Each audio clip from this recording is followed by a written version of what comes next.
Good morning, good afternoon, good evening. Ian Douglas Smith, the former Prime Minister of Rhodesia, once said that if blacks are to rule themselves, people in towns will walk on sewage until they believe it's normal. This is one of the quotations that has been referred to again and again, and made the blood of many blacks boil because they considered it as the apex of the white racist supremacist remarks. And yet sometimes one has got to accept that maybe it's one's distractors who one should pay attention to, because they will be telling you the truth that you don't want to hear, but you must hear. If the truth be said, we have done even worse than that. Because we've now been independent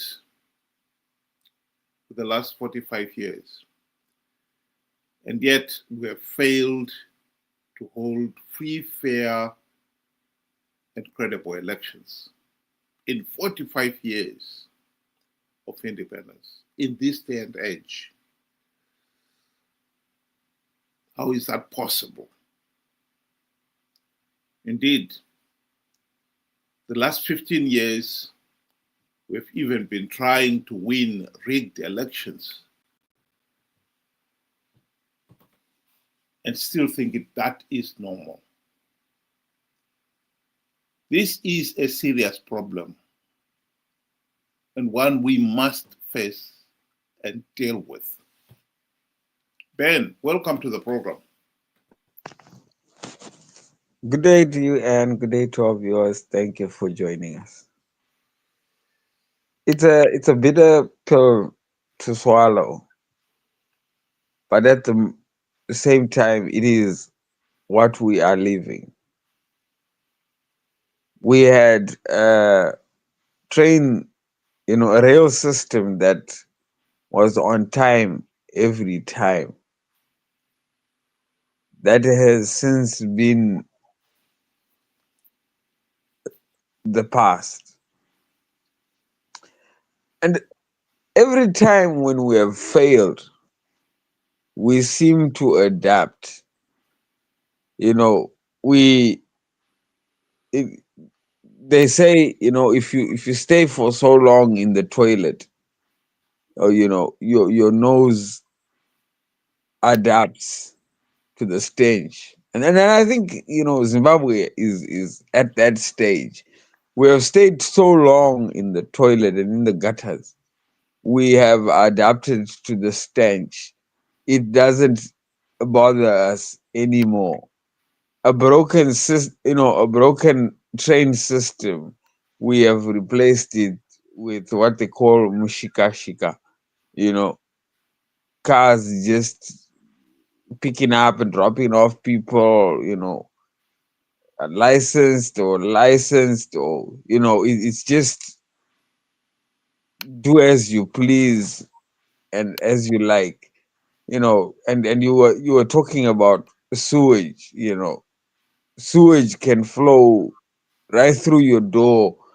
You will dig a small little trench so that at least it flows through. It doesn't just stay. You know, we kept on adapting to it. Hospitals with no medicine. We have since seen so many pharmacies spring up all around hospitals. Instead of getting the service in the hospital, you can simply just walk into the pharmacy around the hospital. This is who we are.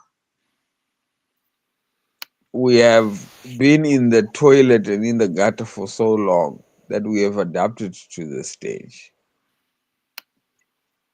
And it is very sad, but we have to admit Ian Smith was right.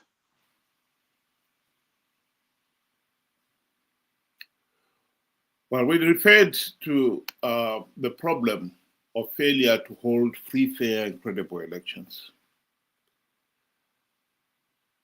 Many people admit that as much as we had hoped to get ZANU-PF to hold free, fair, and credible elections, that is just a bridge too far. That has never happened. By the late 1990s, the people of Zimbabwe realized that ZANU-PF will never hold free, fair, and credible elections. So we needed to move on. What else can we do? Well, we had two options. We could either go back and wage another war of liberation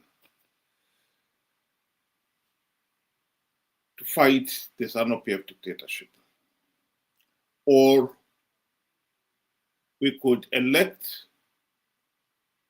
opposition leaders who will implement the democratic reforms necessary to end the ZANU-PF dictatorship. We knew that electing the opposition would infuriate ZANU-PF, but we were prepared to end the wrath of ZANU-PF to do that. And so, since 1999, the people of Zimbabwe have reached all to elect MDC-CCC leaders, whose number one task was to implement the democratic reforms necessary to stop ZANU-PF rigging the elections. That must be made abundantly clear. The purpose of the MDC was to implement the democratic reforms to stop ZANU-PF rigging the elections. That was why the party itself called it the Movement for Democratic Change. And yet, 25 years down the line, ZANU-PF is still able to rig the elections, blatantly rig the elections, because MDC guys have not implemented even one token reform. And worse than that, the MDC leaders themselves have been conning people to participate in these flawed elections, telling them that they have implemented democratic changes to stop ZANU-PF rigging the elections. It's of course nonsense, but that's where we are. But the way forward, as I said, we keep referring back to this original statement we put in. We have done worse than Ian Smith predicted. We've now clocked 45 years of rigged elections. In the last 15 years, we've been trying to win rigged elections because we believed the opposition. And you think that after 2023, with all the publicity that has gone around it and how the opposition lied to the people of Zimbabwe will now finally be slowly waking up to that reality. Unfortunately, that is not so. Because although Chamisa, at the end of the 2023 elections, he resigned from the party, claiming that ZANU-PF had hijacked his CCC party and abandoned everything. He has since come back, and in this particular instance, has been telling the people that he's coming back as if nothing had happened. The whole story of him lying to the people, calling them to participate in flawed elections, that is explained to the people themselves over and over again, is as if it has never happened. Here is a latest video of him meeting people in Bari, and everything is forgotten and forgiven.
Well, like it or not, the truth of the matter is one has to ask, has these people learned anything at all from the past? Do they understand what happened in 2023? Do they understand that Chamisa lied to them and conned them to participate in the flawed elections to perpetuate the dictatorship? Because if they don't understand, this is exactly what Ian Smith was talking about. You're walking on sewage and think it normal. We have failed to hold free, fair, and credible elections, and we think it's normal. This is at the heart of our problem. So the question is going to be asked, have these people understood what happened in 2023? Benjamin.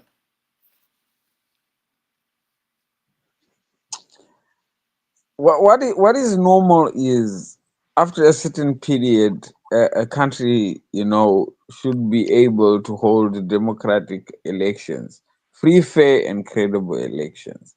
But then in Zimbabwe, like I was saying, it is somebody's nose adapting to the stench that is within the toilet because they've stayed in that toilet for too long. Like what Smith is saying, we have normalized the abnormal. We have gone, to a situation where a certain, chunk of the population, you know, believe that, change comes through, you know, removing one dictator for the other. You know, people were happy when Mnangagwa replaced Mugabe. And they are so eager again to replace Mnangagwa with Chiwenga. That has become their normal. They've given up on their rights to free and fair elections. Then the bigger chunk now, nearly 2 million, believe Chamisa is the best foot forward. Without him, there is no other. He is a savior. He is a messiah that has come to save Zimbabweans. Despite him standing in front of them congratulating the people of Zimbabwe to say, you've done it. You've won the 2023 elections. God is in it. God has made it possible already. I'm already, inaugurated, and so forth and so forth. Manipulation, manipulating the people, preying on people's, desires. That is what it is. And then, to answer the question, I mean, I just gave you two of the most abnormal situations where the right thing would have been demanding for free, fair, and credible elections, like what are happening in most successful countries around the world. Because in the absence of democracy, we are seeing states fall by the wayside. I mean, most of the states that are doing badly have failed to hold free, fair, and credible elections. Because once you have free, fair, and credible elections, you have a government that is for the people and by the people. And this government then becomes accountable to the people because the people will demand more of them. And if you do not deliver on your promises, you will soon see the door. That is normal. That is democracy. Not where we look forward to a coup. That is not normal. That is not how it's supposed to be. Where we participate in rigged elections, no matter how flawed it is, it becomes, sad and pathetic that, as Zimbabweans, we have now normalized the abnormal. Sewage flowing through, like what Smith said, is the new normal. We will create paths around it so that we can let it flow freely. In as much as it hurts, and it hurt when he spoke these words. Ladies and gentlemen, we are living those words, and we cannot deny we are a failed state. Thank you.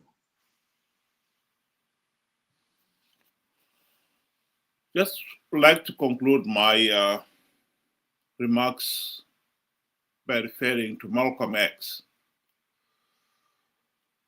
I think Malcolm X is one of those few American blacks who many people have come to respect because of his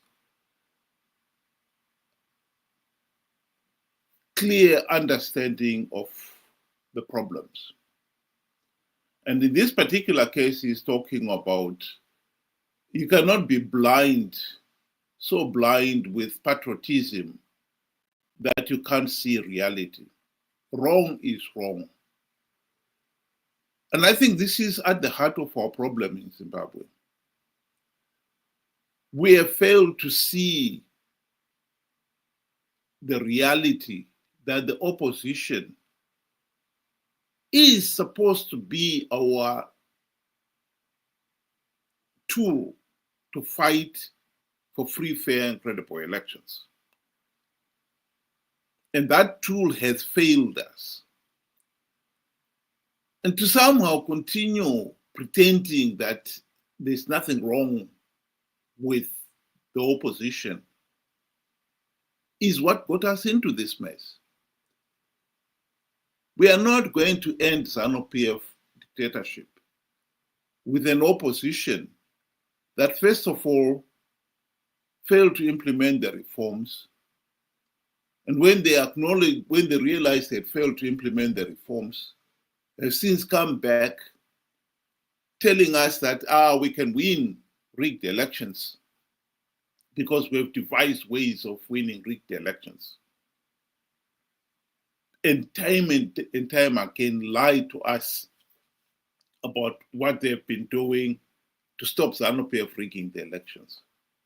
And we've believed in them, and we've participated in flawed elections only to perpetuate the dictatorship.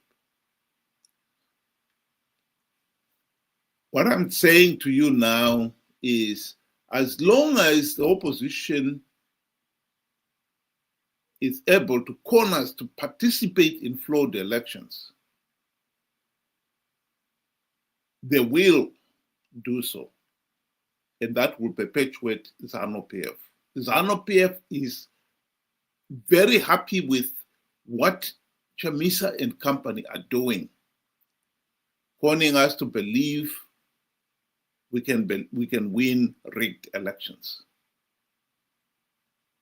We are not going to win rigged elections. It is idiotic to keep believing we can win rigged elections, because this is playing to ZANU-PF's own political agenda. And we really have to wake up to that reality. If we are going to break this mold, we need to elect competent opposition who will implement the reforms. The fight is with electing competent opposition. This message must be repeated, because if we participate in our millions come 2028, we will only be perpetuating the dictatorship. Think about it. Thank you very much. Have a good day.